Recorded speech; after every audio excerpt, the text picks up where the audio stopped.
Hello বন্ধুরা, সব কেমন আছেন? আশা করি সবাই ভালো আছেন।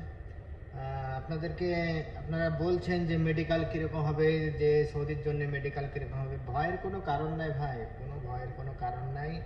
মেডিকেল আপনি একলা করতে যাবেন না, একটা দল থাকবে, আপনারা 4-5টা একসঙ্গে যাবেন, কোনো অসুবিধা নেই। পাসপোর্ট আপনাদের কাছে, আপনাদেরকে সঙ্গে নিয়ে যাওয়া হবে। সঙ্গে একজন যাবে মেডিকেলে, তিনি মেডিকেল করাবে এবং তিনি নিয়েও আসবে সঙ্গে করে, ঠিক আছে?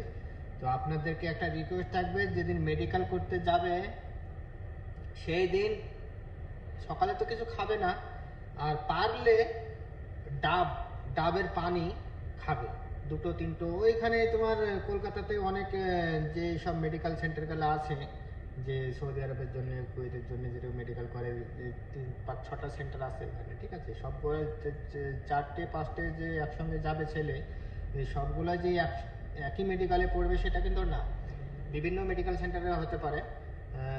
আশেপাশে সব সব সল্ট লেকে সব আশেপাশে হয়, 2 কিলোমিটার 3 কিলোমিটার একটা দূরে আসে। তো ভালো, খারাপ নাই। তো একটা মাথায় খেয়াল রাখবেন যে মেডিকেল করার আগে কিছু খাবেন না প্রথমত। দ্বিতীয়ত ডাবের পানি খাবেন। ডাবের পানি আপনি যত পারবেন 2-3-4টে ডাবের পানি খেয়ে মেডিকেলে ঢুকবেন, ঠিক আছে? আর ভয়ের কোনো কারণ নেই। আপনাদের সঙ্গে লোক যাবে, লোক নিয়ে আসবে, নিয়ে যাবে, কোনো ভয়ের কোনো কারণ নাই। 2 দিনের মধ্যেই রিপোর্ট পাওয়া যায়, ঠিক আছে? 2 দিনের মধ্যে রিপোর্ট পাওয়া যায়, তারপরে আপনার মোফা নাম্বার লেগে যাবে, ঠিক আছে?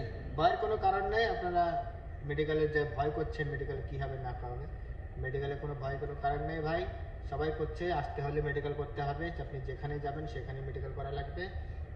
তো প্রথমত ওই যেটা বললাম সেটাই মনে করবেন, ওই কিছু খাবেন না সকালবেলায়। আর দ্বিতীয়ত আপনার ওই ডাবের পানি ফানি এগুলো বেশি করে খেয়ে নেবেন, ঠিক আছে? ওকে, থ্যাংক ইউ ভেরি মাচ।